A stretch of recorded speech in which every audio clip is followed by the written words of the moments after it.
11 सितंबर 2001 एक ऐसा दिन जिसने इस दुनिया को हमेशा के लिए बदल दिया। एक ऐसा हादसा जिसने लोगों की सोच को बांट कर रख दी।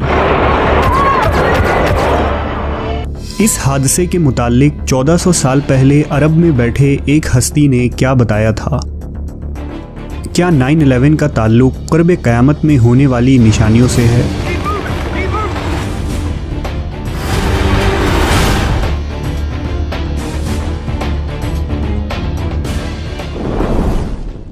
क़यामत का दिन बरहक है, ख्वाह कोई माने या ना माने। तमाम मुसलमानों का ईमान है कि इंसान और हैवान, ज़मीन और आसमान समेत सारा जहां और इस कायनात की हर चीज़ एक दिन फ़ना हो जाएगी। सिर्फ अल्लाह की ज़ात बाकी रहेगी, जिसे क़यामत कहते हैं। जब दुनिया की उम्र पूरी हो जाएगी तो ये फ़ना होगी और उस वक्त अल्लाह के सिवा कोई बाकी न रहेगा। क़यामत किस वक्त आएगी और इस आलम दुनिया का मुकम्मल ख़ात्मा कब होगा, इसका इल्म अल्लाह रब्बुल इज़्ज़त के अलावा किसी को भी नहीं है। अलबत्ता अल्लाह ने अपने आखिरी नबी मुहम्मदुर रसूलुल्लाह सल्लल्लाहु अलैहि वसल्लम को इसकी बहुत सारी इलामतों और निशानियों से आगाह कर दिया था, जिसे हुजूर ने अल्लाह के हुक्म से इस उम्मत तक पहुँचा दिया।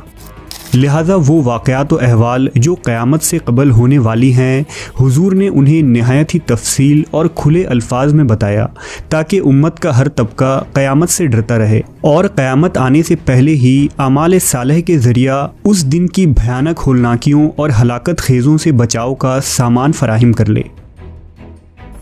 मगरबी दुनिया में क़यामत का ज़हूर साल 2012 का एक मशहूर मौजू था। इंटरनेट पर हज़ारों वेबसाइट्स और सैकड़ों किताबें इस पर लिखी जा चुकी हैं। यहाँ तक कि दिसंबर 2012 में क़यामत की मंजरकशी पर बनने वाली एक फ़िल्म ने $770 मिलियन का रिकॉर्ड बिजनेस भी किया। बहुत सी वेबसाइट्स पर काम डाउन मीटर भी लगे हैं, जो क़यामत की आमद में बाकी लम्हात की गिनती पेश कर रही होती हैं। कदीम माया तहज़ीब और अमरीकी खिलाई अदारा नासा के साइंसदानों ने भी आने वाले सालों को दुनिया के लिए ख़तरनाक करार दिया है।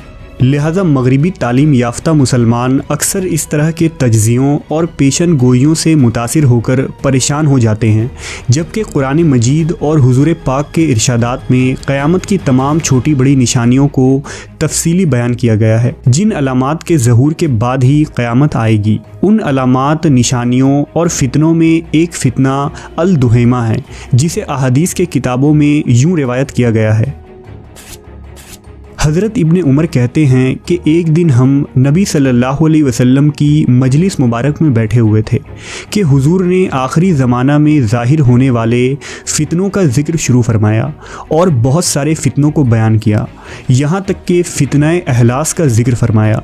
एक शख्स ने पूछा कि अहलास का फ़ितना क्या है? इस पर हुजूर ने फरमाया, वो भागना और माल का नाहक लेना है। यानी इस फ़ितने की सूरत में ये होगा कि लोग आपस में सख्त बुग़्ज़ व अदावत रखने और बाहमी नफ़रत व दुश्मनी की वजह से एक दूसरे से भागेंगे। कोई किसी की सूरत देखने और किसी के साथ नबाह करने का रवादार नहीं होगा और दूसरों के माल को ज़बरदस्ती छीन लेने और एक दूसरे को हड़प कर लेने का बाजार गर्म होगा। और फिर सिर्रा का फितना होगा। इस फितना की तारीकी और तबाही उस शख्स के कदमों के नीचे से निकलेगी। यानी इस फितने का बानी वो शख्स होगा जो मेरे अहले बैत से होगा। उस शख्स का गुमान तो ये होगा कि वो फ़ेल व किरदार के एतबार से मेरे अहले बैत में से है, मगर फ़ेल व किरदार के एतबार से मेरे दोस्त और मेरे अपने तो वही लोग हो सकते हैं जो परहेज़गार हों। फिर इस फितने के बाद लोग ऐसे शख्स की बैत पर इत्तफाक करेंगे जिसके पसली के ऊपर कोले के मानिंद बना होगा। फिर दुहेमा का फितना जाहिर होगा और वो फितना इस उम्मत में से किसी ऐसे शख्स को नहीं छोड़ेगा जिस पर उसका तमाचा के तौर पर न लगे। यानी उम्मत का हर शख्स उसके बुरे असरात से और नुकसान में मुब्तला होगा। और जब कहा जाएगा कि ये फितना ख़त्म हो गया तो उसकी मुद्दत कुछ और बढ़ जाएगी। यानी लोग ये गुमान करेंगे कि फ़ितना ख़त्म हो गया है, मगर हकीकत में वो ख़त्म की हद तक पहुंचा हुआ नहीं होगा, बल्कि कुछ और तवील हो गया होगा। ये और बात है कि किसी वक्त उसका असर कुछ कम हो जाएगा, जिससे लोग उसके ख़त्म हो जाने का गुमान करने लगेंगे। उस वक्त आदमी सुबह को ईमान की हालत में उठेगा और शाम को काफिर हो जाएगा। लोगों के दिलो दिमाग की कैफियत में तेजी से तब्दीली पैदा होगी। एक शख्स सुबह को उठेगा तो उसका ईमान और अकीदा पुख्ता एतमाद का हामिल होगा कि किसी मुसलमान भाई का खून बहाना या उसकी आबरू रेज़ी करना और उसके मालो असबाब को हड़प करना बिल्कुल हलाल नहीं है। मगर शाम होते होते उसके ईमान और अकीदा में तब्दीली आ जाएगी और वो अपने कौल व फ़ेल से ये साबित करने लगेगा कि गोया उसके नज़दीक किसी मुसलमान भाई का खून बहाना, उसकी आबरू रेज़ी करना और उसके मालो जायदाद को हड़प करना, नुकसान पहुँचाना जायज़ व हलाल है। इस तरह जो सुबह के वक्त मोमिन था शाम को काफिर हो जाएगा। ये सूरत हाल जारी रहेगी यहाँ तक कि लोग खेमों में तकसीम हो जाएंगे। एक खेमा ईमान का होगा कि उसमें नफाक होगा और एक खेमा नफाक का होगा कि उसमें ईमान नहीं होगा। जब ये बात ज़हूर में आ जाए तो फिर उस दिन या उसके अगले दिन दज्जाल का ज़ाहिर होने के मुंतज़िर रहना। इस तवील अहदीस मुबारका में जिस फितने का जिक्र हुआ है उसे दुहेमा कहते हैं, जो दज्जाल के ज़हूर से पहले फैलेगा। दरअसल लफ्ज़ दुहेमा के माने सयाही और तारीकी अंधेरे के हैं, क्योंकि वो अपने असरात के काली अंधेरों और कत्ल खून रेज़ी की शिद्दत के एतबार से एक सयाह और तारीक रात की मानिंद होगा। लोगों के दो खेमे में बढ़ जाने का मतलब बाज़ उलमा ने यह लिखा है कि उस दौर में लोग दो ग्रोह यानी ग्रुप्स में तकसीम हो जाएंगे, जबकि बाज़ मुहद्दिसीन ने लिखा कि खेमों से मुराद शहर या दो मुल्क हैं, यानी एक शहर ईमान वालों का और एक शहर काफिर व मुनाफिक का होगा।